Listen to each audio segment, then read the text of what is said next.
ఓం అసతో మా సద్గమయ తమసో మా జ్యోతిర్గమయ మృత్యుర్మాం అమృతంగమయ. ఓం శాంతి శాంతి శాంతి. ఓం గురుభ్యో నమః. అందరూ బ్రహ్మజ్ఞాన కార్యక్రమానికి స్వాగతం. విద్యని రెండు భాగాలుగా విభజించారండి. మొదటిది వచ్చేసి పరావిద్య, రెండవది అపరావిద్య. అపరావిద్య అంటే మన భౌతిక విద్య అన్నమాట. మనం సైన్స్, సోషాలజీ ఏదైతే భౌతిక విద్యని మనం అధ్యయనిస్తున్నామో దాన్ని అపరావిద్య అంటారు. పరావిద్య అంటే బ్రహ్మ విద్య, ఆత్మజ్ఞానం. అపరావిద్యని మనం కళ్ళతో చూడొచ్చు, చెవులతో ఆ శబ్దాలను, ఆ భాష మాధ్యమంగా అపరావిద్యని మనం అనుభవించవచ్చు, వినొచ్చు.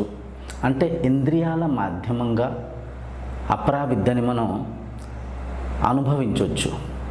కానీ పరావిద్య వచ్చేసి చాలా లోతైనది, చాలా సూక్ష్మమైనది అన్నమాట. పరావిద్య ఆత్మజ్ఞానం.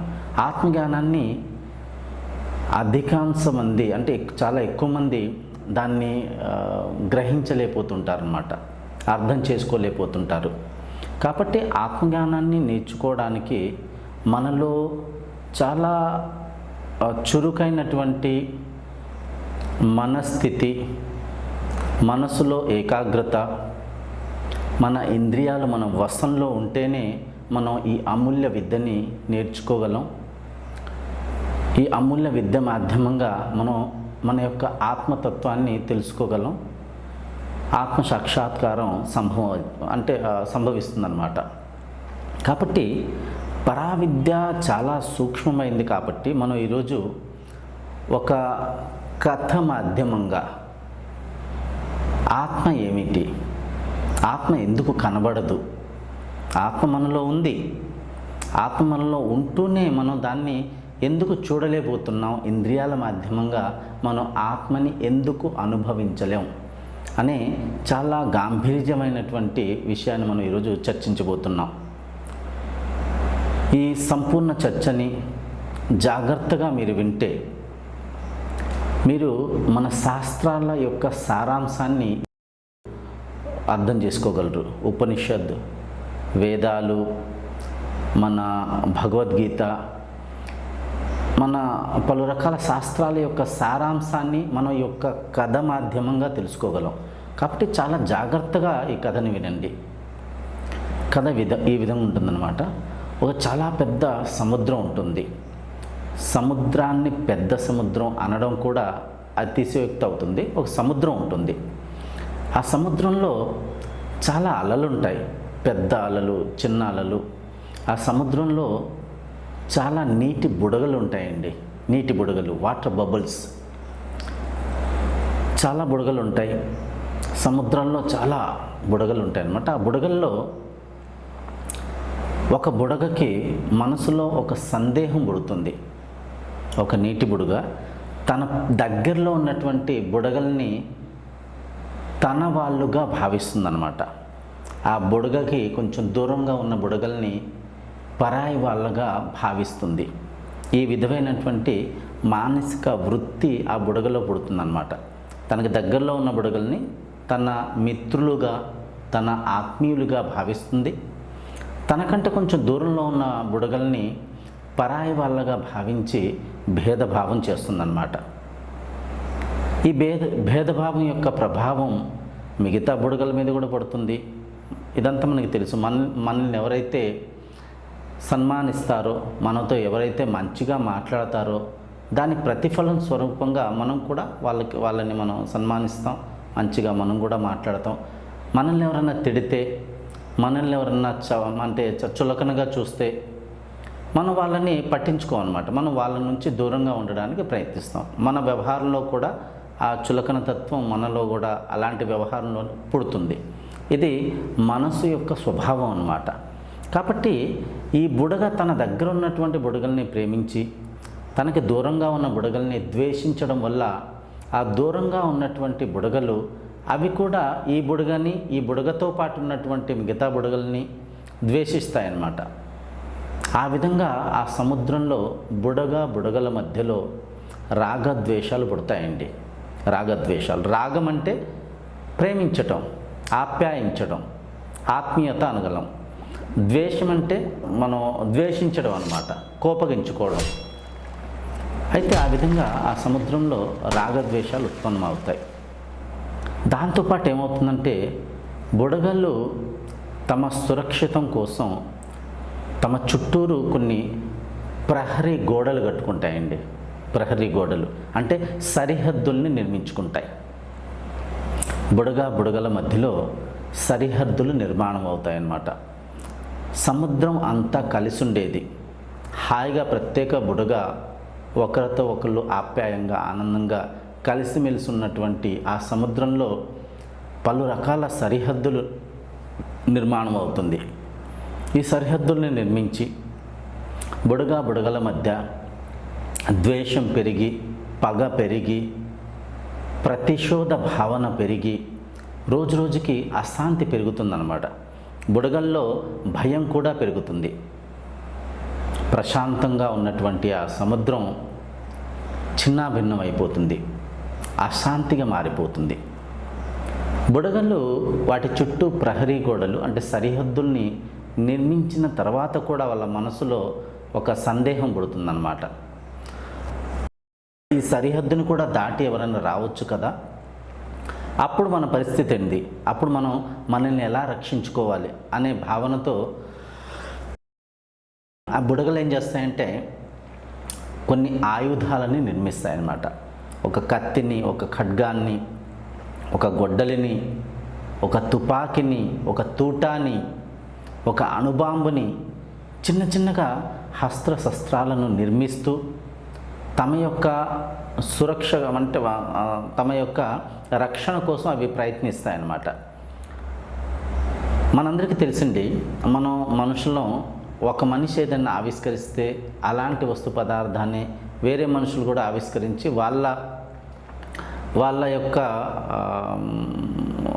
శ్రేయోభిలాష కోసం, వాళ్ళ యొక్క రక్షణ కోసం అవి కూడా మిగతా మనుషులు కూడా అలా నిర్మిస్తూ ఉంటారు. ఫర్ ఎగ్జాంపుల్, ఎవరో ఎక్కడో తుపాకీని కనిపెట్టారండి. ఆయన కనిపెడితే ఆ తుపాకీని చూసిన తర్వాత మిగతా వాళ్ళు కూడా మనుషులు పలు రకాల తుపాకులు కనిపెట్టారు. తుపాకీని మోడిఫై చేస్తూ, తూటాలను మోడిఫై చేస్తూ, అణుబాంబుల్ని మోడిఫై చేస్తూ, హైడ్రోజన్ బాంబు, పలు రకాల శస్త్రాలని మనం ఎలాగైతే నిర్మించామో అలానే ఆ సముద్రంలో కూడా ఆ బుడగలు పలు రకాల శస్త్రాలను నిర్మించి తమ సురక్షిత కోసం, తమని తాము రక్షించుకోవడం కోసం పగలు రాత్రులు కాపలా కాస్తాయండి.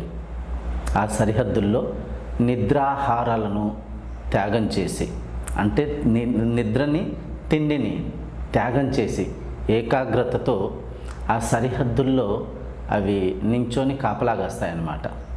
రోజు రోజుకి అశాంతి పెరుగుతుంది.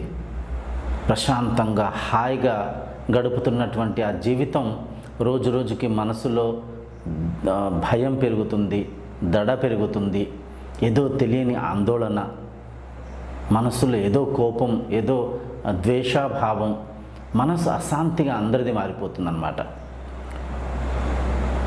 అలా ఉన్న ఆ సముద్రంలో ఒక ముసలి బుడుగ, వయసు అయినటువంటి ఒక ముసలి బుడుగ కూర్చొని ఆలోచిస్తుందన్నమాట.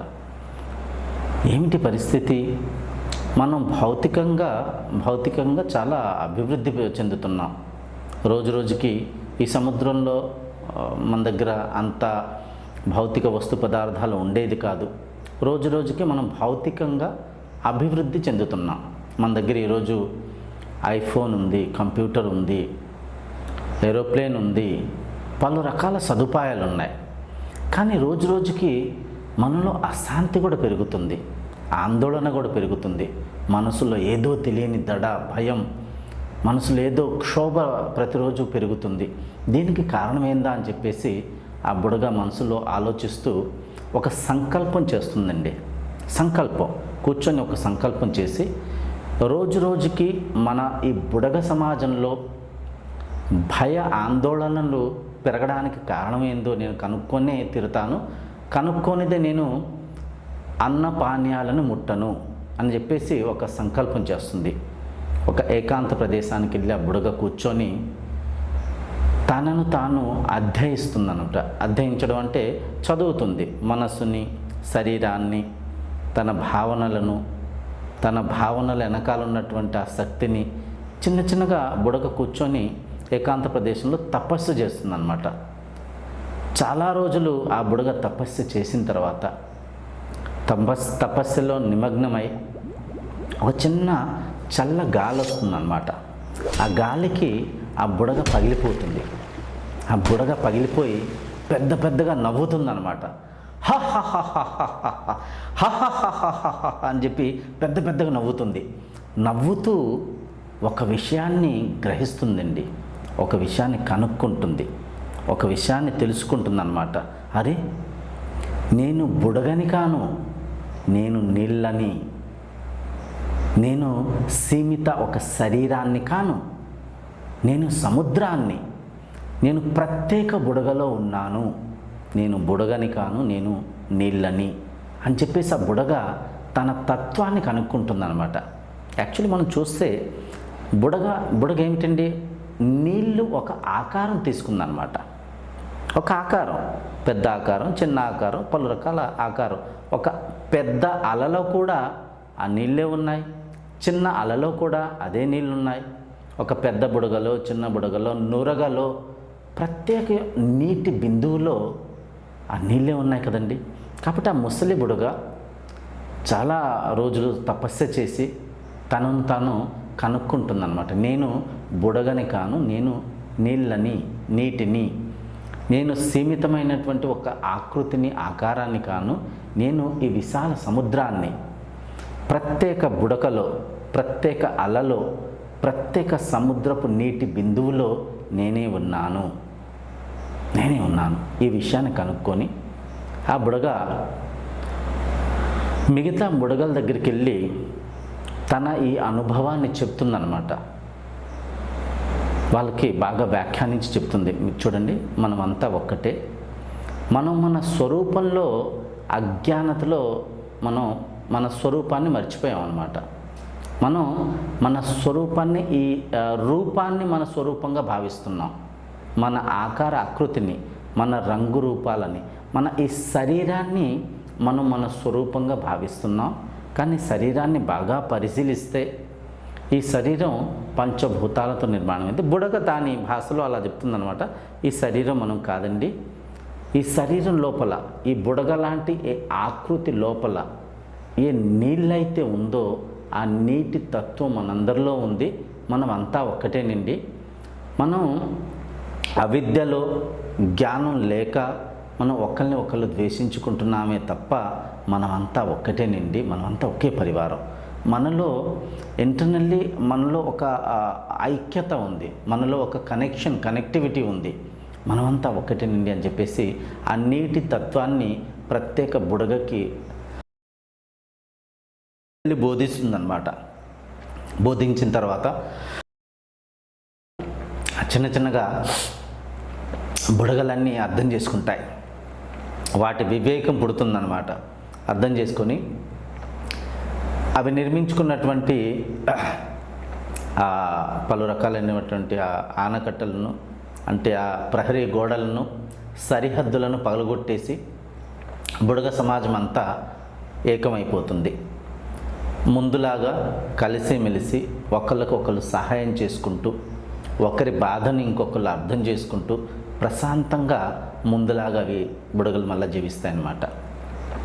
ఈ స్టోరీ యొక్క సారాంశాన్ని మీరు అర్థం చేసుకొని ఉంటే, తెలుసుకొని ఉంటే, మన మనిషి జీవితం కూడా ఒకప్పుడు చాలా ఆప్యాయంగా, ఆనందంగా, ఒకరికి ఒకరు సహాయం చేసుకుంటూ మనం బ్రతికే వాళ్ళమండి. దాన్ని సత్యయుగం అనేవాళ్ళం.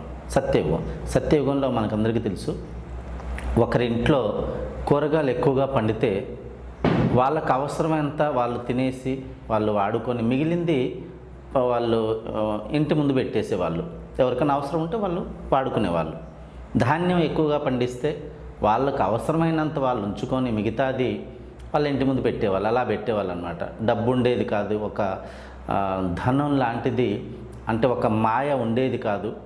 ఒకళ్ళని ఒకళ్ళు సహాయం చేస్తూ సహకరిస్తూ చాలా ఆనందంగా ఆప్యాయంగా మన మనిషి సమాజం ఒకప్పుడు ఉండేదన్నమాట. కానీ రాను రాను మన వేదాలు ఉపనిషత్తులు ఈ ఆత్మజ్ఞానం యొక్క ప్రచారం రోజు రోజుకి తగ్గిపోతూ మనం సినిమాలలో సీరియల్లో పలు రకాల అడ్డమైన వీడియోలు చూస్తూ మన మనసుని మనం ప్రదూషణ చేసి మన తత్వాన్ని మనం మర్చిపోయి మనమంతా ఒకే బ్రహ్మశక్తితో పరిచాలనం అవుతున్నాం. మన అందరి ఆధారం అదే ఒక ఆత్మశక్తి, బ్రహ్మశక్తి అనే ఈ విషయాన్ని మనం అంతా మర్చిపోయామండి. దేహ భావనలతో స్వార్థంతో ఒకళ్ళనొకళ్ళు మోసం చేస్తూ అనవసరంగా అవిద్యలో మనం అశాంతికి గురవుతున్నాం. అశాంతి యొక్క కారణం కేవలం అవిద్య, అజ్ఞానత మాత్రమే.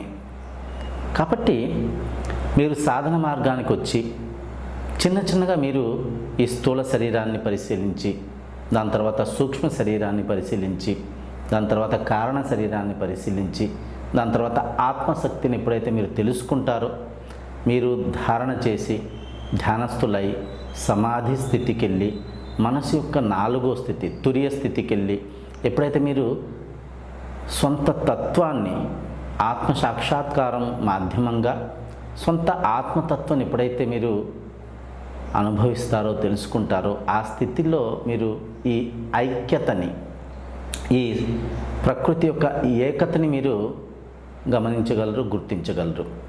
కాబట్టి మనమంతా అజ్ఞానంతో వేరుగా ఒకరినొకరు చూసుకుంటున్నాం, కానీ మనమంతా ఒక్కటే అన్నమాట.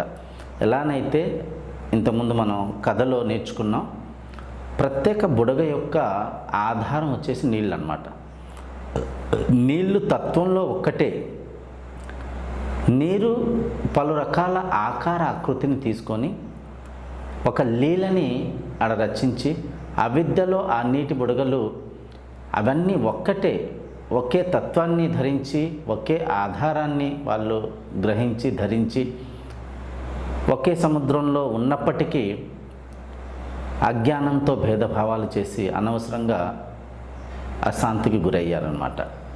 మనం కూడా మనం చూస్తున్నటువంటి ప్రపంచం, మనం పీలుస్తున్నటువంటి గాలి ఒక్కటేనండి. గాలి ఒక్కటే, ఆకాశం ఒక్కటే, అగ్నితత్వం ఒక్కటే, నీటి తత్వం ఒకటే. ఈ శరీరంలో ఉన్నటువంటి నీళ్ళు, మీ లోపల ఉన్నటువంటి నీళ్ళు, ప్రకృతిలో ఉన్నటువంటి నీళ్ళు ఒక్కటే. నీటిలో ఏ భేదభావం లేదు. ఈ శరీరంలో ఉన్నటువంటి మట్టి తత్వం, బయట ఉన్నటువంటి మట్టి, మీ శరీరంలో ఉన్నటువంటి మట్టి తత్వం ఒకటేనండి. కాబట్టి పంచభూతాలని కనుక మనం సూక్ష్మంగా పరిశీలిస్తే మనమంతా ఒకటేనండి. మనమంతా ఒకే ఒక కుటుంబకం. అంటే ఒకే కుటుంబం అనడం కూడా చాలా వింతగా ఉంటుంది. కుటుంబం కూడా కాదు, నేనే ప్రత్యేక శరీరంలో ప్రత్యేక ఆకృతిలో ఉన్నాను, ప్రత్యేక ఆకారంగా నేనే కనబడుతున్నాను. నా తప్ప ఈ ప్రపంచంలో కొంచెం కూడా వేరేదేమీ లేదన్నమాట. ఈ సృష్టి యొక్క ఈ ఏకతని తెలుసుకోవడమే ముక్తి, మోక్షం, నిర్వాణం అన్నమాట. కాబట్టి ఈ కథలో చూడండి ఎంత లోతుందో. మనం తెలియకుండానే బ్రహ్మజ్ఞానం యొక్క కొరత వల్ల మనం మన తత్వాన్ని తెలుసుకోలేకపోతున్నాం అన్నమాట. నాలో మీలో ఏ భేదభావం లేదండి. రవ్వంత కూడా భేదభావం లేదు. అయినప్పటికీ మనం అజ్ఞానంతో పలు రకాల ధర్మాలను సృష్టించాం, పలు రకాల జాతులను నిర్మించాం. మనుషులు చూడండి ఎన్ని భేదభావాలు. స్త్రీ, పురుష, శిశు, వృద్ధ, జ్ఞాని, మూర్ఖుడు, ధనికుడు, పేదవాడు. మనం చూడండి మనిషిలోని ఎన్ని భేదభావాలు. తర్వాత పశువులు, పక్షి.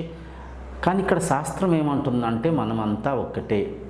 నాలో ఏ ఆత్మశక్తి అయితే ఉందో మీలో అదే ఆత్మశక్తి ఉంది. ఒక కుక్కలో, ఒక చీమలో, ఒక ఏనుగులో, ఒక పిచ్చుకలో, ప్రత్యేక ప్రాణిలో ఆ ఒక్క ఆత్మశక్తి ఉంది. ఈ సత్యాన్ని తెలుసుకుంటేనే ముక్తి అన్నమాట, మోక్షం అంటారు. మోక్ష ప్రాప్తి అంటే మీకేదో ప్రాప్తించదండి. ప్రాప్తస్య ప్రాప్తి. మీ అసలు స్వరూపాన్ని మీరు తెలుసుకుంటే మీరు అజరులు, మీరు అమరులు, మీరు అవినాశి. దేహం నశిస్తుంది, దేహం చనిపోతుంది, దేహం పరివర్తన అంటే మారుతుంది, కానీ ఆత్మరూపం మీ నిజ స్వరూపం మారదన్నమాట. మీరు అజరులు, మీరు అమరులు అన్నమాట. కాబట్టి ముందు ముందు మనం తెలుసుకుందాం. చిన్న చిన్నగా మనం కేనో ఉపనిషత్తుని బాగా లోతుగా ఆలోచించి తెలుసుకుందాం. మనం నిర్వాణ శతకం మాధ్యమంగా మన స్వరూపాన్ని తెలుసుకోవడానికి మనం ప్రయత్నిద్దాం. మనం ముండక ఉపనిషత్, మాండుక్య ఉపనిషత్, ఆ వేదాలలోని ఆ మంత్రాలలోని ఆ గాంభీర్యమైనటువంటి ఆ తత్వాన్ని, ఆ సత్యాన్ని మనం తెలుసుకోవడానికి ప్రయత్నిద్దాం. ముందు ముందు తెలుసుకోవడానికి మనం ప్రయత్నిద్దాం. ఇప్పుడు ఈ కథ మాధ్యమంగా మీరు ఒక విషయాన్ని బాగా గుర్తుంచుకోవాలి, గుర్తుపెట్టుకోవాలి. మీ మనసులో ఉన్నటువంటి భేదభావాన్ని చిన్న చిన్నగా తొలగించడానికి ప్రయత్నించండి. నేనే ఈ సృష్టి యొక్క ఆధారం. నా లోపలే ఈ సృష్టి ప్రతిబింబం అవుతుంది. నేనుంటేనే నా లోపలే ఈ సృష్టి ఉంది. నేను లేనిదే సృష్టి లేదనమాట. రాత్రి మనం పడుకుంటామండి, ఎక్కడికి వెళ్తుంది ఈ సృష్టి? అదృశ్యమైపోతుంది, కనబడదు. నిద్రలో కూడా మనం గాఢ నిద్రావస్థకి వెళ్ళిపోతుంటాం. సుషుప్తి అవస్థ అంటారు దాన్ని. ఆ గాఢ నిద్రావస్థల్లో స్వయాన్నే మర్చిపోతాం మనం. నేను ఈ దేహాన్ని, నేను ఈ శరీరాన్ని, నా పేరు ఇది, నా డిజిగ్నేషన్ ఇది, ప్రతిదీ మర్చిపోతామండి. కానీ మళ్ళా నిద్రావస్థ నుంచి మనం జాగృత అవస్థకు వచ్చిన తర్వాత, మెలకు వచ్చిన తర్వాత మన మనస్సులో ఉన్నటువంటి ఆ అజ్ఞానం మళ్ళా మనల్ని కట్టిపడేస్తుంది అన్నమాట. నేను పలానా వ్యక్తిని, పలానా డిజిగ్నేషను, నేను మొగాన్ని, నేను స్త్రీని, పురుషుణ్ణి, పిల్లవాణ్ణి, నేను బ్రాహ్మణుణ్ణి, నేను వైశ్యుణ్ణి, పలు రకాల ఆ అజ్ఞానం మళ్ళా మనల్ని కట్టేస్తుంది అన్నమాట. ముందు ముందు మనం చాలా గాంభీర్యమైన సూక్ష్మాతి సూక్ష్మ శాస్త్రంలో ఉన్నటువంటి ఆ తత్వాన్ని మనం చర్చించి తెలుసుకుందాం. నేను ఆత్మని, నేనే ప్రత్యేక శరీరంలో ఉన్నాను, నేనే ప్రత్యేక ఆకార ఆకృతిలో కనబడుతున్నాను. నా తప్ప ఈ సృష్టిలో కొంచెం కూడా వేరే పదార్థం ఏమీ లేదు. గ్రహాలు, నక్షత్రాలు, భూమి మీద ఉన్నటువంటి ప్రత్యేక పశువు, పక్షి, మనిషి, ప్రత్యేక శరీరం నేనే. చాలా పెద్ద విషయం అండి. మీరు చిన్న చిన్నగా నిష్ఠాపరులై ఈ బ్రహ్మ విద్యని వింటే, మీరు విన్న ఈ సత్సంగాన్ని మనసులో మనన చింతన చేసి, మీ మనసులో మెదిలే ప్రశ్నల్ని మీరు కామెంట్ సెక్షన్లో రాసి పంపించవచ్చు. చిన్న చిన్నగా సమయం వస్తుంది, మీరు ఈ సత్యాన్ని తెలుసుకోగలరు. మీరు సీమితమైన ఈ శరీరం కాదు, మీరు అసీమ బ్రహ్మతత్వము, మీరు సచ్చిదానంద స్వరూపులు, మీరే ఆత్మ, మీరే ఆధారం. చాలా విషయాలు ఉన్నాయండి. వీడియో ఇంకా చాలా పెద్ద పొడుగైపోతుంది. ఈ రోజుల్లో మన దగ్గర అంత ధైర్యం కూడా లేదు, అంత ఓపిక కూడా లేదు వీడియో చూడడానికి. సాధన తర్వాత సంగతి. సరే, చిన్న చిన్నగా మనం నేర్చుకుందామండి. ఈరోజు ఈ చర్చను ఇక్కడే ఆపేద్దాం. ఎలానైతే అక్కడ ఈ చర్చలో సారాంశం కొంచెం తెలుసుకొని ఆపేద్దామండి. ఎలానైతే అక్కడ నీటి బుడగలు, ఆ సముద్రంలో ఉన్న ప్రత్యేక నీటి తత్వం ఒక్కటే అయి కూడా అవి వాటి ఆకార ఆకృతుల్ని పోల్చుకుంటూ భేదభావాలతో అనవసరంగా బాధపడ్డారో, అనవసరంగా ఒకరిని ఒకరు ద్వేషించుకుంటూ దుఃఖానికి గురయ్యారో, ఇప్పటి మానవ వ్యవస్థ, ఇప్పటి మనిషి కూడా ఆ బుడగలాగానే భౌతికంగా మనం రోజు రోజుకి వృద్ధి చెందుతున్నాం. కానీ మానసికంగా చాలా బాధపడుతూ, మానసికంగా చాలా క్షోభలో ఉంటూ క్షీణించిపోతున్నాం అన్నమాట. మనసులో ప్రతిరోజు స్వార్థం పెరుగుతుంది, లోభం పెరుగుతుంది, కామవృత్తులు పెరుగుతున్నాయి, ఏదో తెలియని భయం, ఏదో తెలియని దడ, ఇదంతా మనం అనుభవిస్తున్నాం. మన మనసుని మనం జాగ్రత్తగా పరిశీలిస్తే మన భౌతిక వస్తు పదార్థాలు పెరిగే కొద్దీ మనలో ప్రశాంతత పెరగాలి, మనలో సహనశక్తి పెరగాలి, ఆత్మీయత పెరగాలి. అది పెరుగుతుందా? మిమ్మల్ని మీరు ప్రశ్నించుకోండి. కాబట్టి చిన్న చిన్నగా మనం ఈ బ్రహ్మ విద్యను నేర్చుకుందాం. మరలా మనం ఆ సత్య యుగాన్ని నిర్మిద్దాం. కాబట్టి ప్రత్యేకంగా మీకు చెప్పాల్సిన అవసరం లేదు. మీరు సబ్స్క్రైబ్ చేసుకుంటే నేను అప్లోడ్ చేసే ప్రత్యేక వీడియో మీ దగ్గర చేరుతుంది. ఈ మంచి కార్యక్రమంలో మీరు సహాయం చేసి మీ మిత్రులకు, మీ బంధువులకు ఈ వీడియో షేర్ చేస్తే వాళ్ళు కూడా మంచి మార్గానికి రాగలరు. వాళ్ళు కూడా ఈ మంచి చర్చని వినగలరు. వాళ్ళలో కూడా చాలా మార్పు వస్తుంది. కలుద్దాం వచ్చే వీడియోలో. అప్పటిదాకా సెలవు. ఓం శాంతిర్భవతు.